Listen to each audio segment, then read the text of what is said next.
नमस्कार दोस्तों, स्वागत है आप सभी का सुपर आज पर। इंडिया और ईयू के बीच में जो एफटीए की बातचीत चल रही है उसमें इंडिया ने फाइनली एक बहुत ही हार्ड स्टैंड ले लिया है। आप लोग यहाँ पे देख पाएंगे, ये वाली खबर इकोनॉमिक टाइम्स की सामने आई है। इंडिया हैज सेड कि जब तक यूरोपियन यूनियन जो है वो इंडियन स्टील के ऊपर लगाए हुए जो कोटाज और टैरिफ्स हैं उनको रिलैक्स नहीं करेगा, उनको नहीं हटाएगा, इस एफटीए की बातचीत को आगे बढ़ाना सही नहीं है। आप लोग यहां पे देख पाएंगे, इंडिया ने बल्कि ये साफ साफ कहा है कि पहले आप इन रिस्ट्रिक्शंस को हटाएंगे और इनफैक्ट इंडिया की इस पर्टिकुलर डिमांड में और भी कई सारी कंट्रीज हैं जो कि इंडिया को सपोर्ट कर रही हैं, जैसे कि जापान हुआ, टर्की हुआ, साउथ कोरिया हुआ एंड और भी कई सारे देश हैं जो कि यहां पे इंडिया को सपोर्ट कर रहे हैं। जानेंगे पूरी बैक स्टोरी क्या है, यूरोपियन यूनियन के द्वारा इंडियन स्टील के ऊपर रिस्ट्रिक्शंस को क्यों लगाया गया है एंड आज इंडिया की क्या डिमांड्स हैं उसको भी समझा जाएगा। आइए शुरू करते हैं दोस्तों मेरे साथ। मेरा नाम है अनिरुद्ध। इस लेक्चर की पीडीएफ को आप लोग डाउनलोड कर सकते हैं यहां पर दिए गए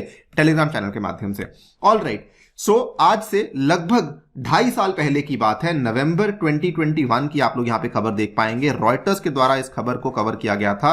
European union imposes tariffs on stainless steel from India and Indonesia. यहां पर जो इंडोनेशिया के ऊपर इन्होंने स्टील की ड्यूटीज को इंपोज किया था वो लगभग 20% के आसपास थी, और इंडिया के ऊपर जो स्टील की ड्यूटीज को इंपोज किया गया है they are approximately 13.9% for Jindal stainless steel and Jindal stainless Hisar limited के ऊपर इतना इंपोज किया था, और बाकी इंडियन प्रोड्यूसर्स के लिए लगभग 35.3% का इनके द्वारा टैरिफ ड्यूटी को लगाया गया था, कहते हुए कि इंडिया के जो एक्सपोर्टर्स हैं वो यूरोपियन यूनियन में जानबूझ के सस्ते दाम में स्टील को बेच रहे हैं वहां की मार्केट को कैप्चर करने के लिए। ये कहानी बल्कि इसके बाद सुधरी नहीं और बिगड़ जाती है। अगले साल मार्च 17, 2022 में यूरोपियन यूनियन के द्वारा जो ऑलरेडी एंटी डंपिंग टैरिफ लगाए गए थे उसके ऊपर एक एडिशनल टैरिफ को लगा दिया गया, और इसमें भी इन्होंने इंडिया और इंडोनेशिया से आने वाले जो स्टेनलेस स्टील इंपोर्ट्स थे इसके ऊपर टैरिफ को लगा दिया था। बल्कि इस बार इन्होंने चाइना और टर्की को भी टारगेट किया था।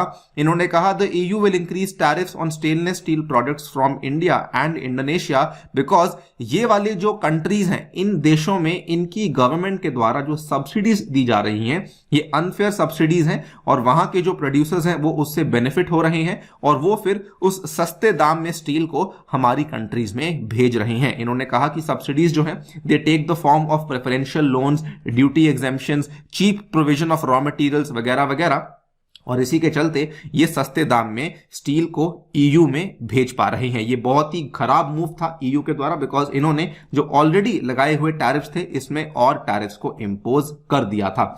ये कहानी चलती रही। इसके बाद obviously India got very very frustrated. WTO में जाकर के इंडिया ने इस मुद्दे को रेज किया। उन्होंने कहा कि आपके द्वारा जो लगाए हुए जितने भी यहां पे प्रतिबंध थे, जो भी रिस्ट्रिक्शंस थी, उसके चलते हमारे एक्सपोर्टर्स को अप्रोक्सीमेटली 1.18 बिलियन यूरोस का नुकसान झेलना पड़ा है। और यहां पर भी कहानी सॉल्व नहीं हुई। ईयू ने जो यहां पर लगाए हुए जो ये वाले आपके टैरिफ्स थे इनको एक्सटेंड कर दिया था 2024 तक। एंड नॉट जस्ट दैट, इसके बाद यूरोपियन यूनियन के द्वारा पिछले साल के एंड में एक और नया कंडीशन लाया गया। उन्होंने कार्बन बॉर्डर टैक्स को भी इंपोज करना शुरू कर दिया। उन्होंने कहा कि अगर हम किसी भी कंट्री से स्टील मंगवाते हैं और अगर वहां पर वो वाली जो स्टील इंडस्ट्री है बहुत ज्यादा पोल्यूटिंग है, बहुत ज्यादा ग्रीन हाउस गैस एमिशंस को कर रही है, तो उसके ऊपर हम लोग एक एडिशनल जो आपका ड्यूटी है वो लगाने वाले हैं। यहां पर आप देख पाएंगे ये वाली खबर 30 दिसंबर को सामने आई। जेएसडब्ल्यू स्टील ने कहा कि यूरोप का जो कार्बन टैरिफ है उसके चलते जो एशियन फर्म्स हैं उसको काफी नुकसान झेलना पड़ सकता है। तो ये 3 तरह की चीजें थी जो कि यूरोप के द्वारा लगाई गई, लेकिन फाइनली अब जाकर के इंडिया के द्वारा एक बहुत ही हार्ड स्टैंड ले लिया गया है। इन्होंने कहा है that India will seek an easing of European Union steel import quotas and tariffs in talks for a new trade deal, और जब तक ये चीजें सॉल्व नहीं होती हैं तब तक इस बातचीत को आगे नहीं बढ़ाया जा सकता है। बातचीत की बात करें तो इंडिया और ईयू के बीच में जो एफटीए है उसकी बातचीत वैसे तो आज से 15 साल पहले 2007 में शुरू हुई थी, लेकिन बातचीत 2013 में आकर रुक चुकी थी। प्रॉब्लम तब भी यही थी, बहुत सारे डिफरेंसेस थे, इनको सॉल्व नहीं कर पाए। लेकिन पिछले साल बहुत पॉजिटिव नोट पे बातचीत को रिज्यूम किया गया था और ये उम्मीद करी जा रही थी कि 2023 तक पहुंचते पहुंचते शायद ये वाला जो FTA है इसको कंक्लूड कर दिया जाएगा। लेकिन इंडिया ने कहा कि EU जब देखो हर बार ये सिस्टम ऑफ कोटास और टैरिफ्स का ही इस्तेमाल करता है अपने स्टील मेकर्स को प्रोटेक्ट करने के लिए, और इस बार इंडिया ने हार्ड स्टैंड लिया है। अच्छी बात यह है कि इंडिया के इस स्टैंड में और भी कई सारी कंट्रीज हैं जो कि इंडिया को सपोर्ट कर रही हैं, which include China, Japan, Turkey. और ये सपोर्ट इसलिए कर रही हैं बिकॉज ये भी नेट एक्सपोर्टर्स ऑफ स्टील हैं जो कि यूरोपियन यूनियन में ये लोग भेजते हैं। बल्कि इंडिया ने तो यहां पे हिंट भी दिया है कि अगर आप लोग इस तरह के जो हरकतें हैं इनको कंटिन्यू करेंगे, उस केस में हम लोग मजबूर हो जाएंगे कि हम लोग आपकी तरफ से आने वाले जो यूरोपियन यूनियन के इंपोर्ट्स हैं इंडिया में, उसके ऊपर हम लोग भी रिटेलिएट करेंगे और हम लोग भी उनके ऊपर कुछ टैरिफ्स और ड्यूटीज को इंपोज कर सकते हैं। इंडिया ने यही कहा है कि यूरोपियन यूनियन हमेशा ही इस तरह की शर्तें यूनिलैटरली लगाता है, कभी भी हमें लूप में नहीं लेता है। All these countries in order to protect their industries force their standards, और इस चीज से इंडिया काफी परेशान है।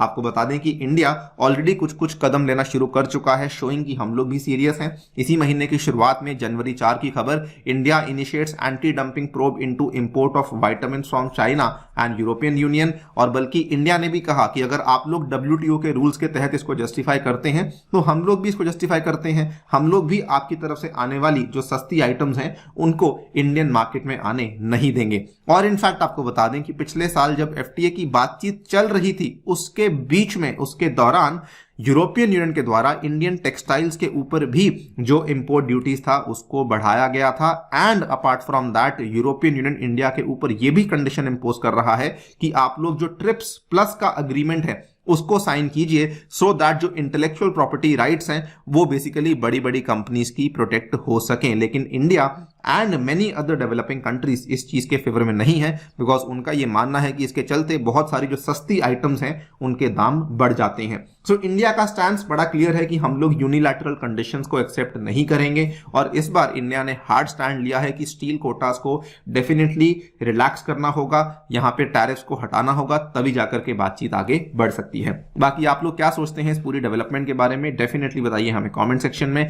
जाने से पहले साथियों बताना चाहूंगा, टेक्स्ट बुक लाया है सुपर कोचिंग, जिसमें कि आपको GS ऑप्शनल एवं CSAT के सभी कोर्सेज अवेलेबल करवाए जाएंगे, वो भी मात्र 30,000 रुपीज में, प्रोवाइडेड आप मेरा कोड अनिरुद्ध यूज करते हैं। इसमें आपको कई सारे सुपर टीचर्स के courses including my own science and tech course भी आपको अवेलेबल करवाया जाएगा। Thank you so much for listening, stay tuned and stay safe.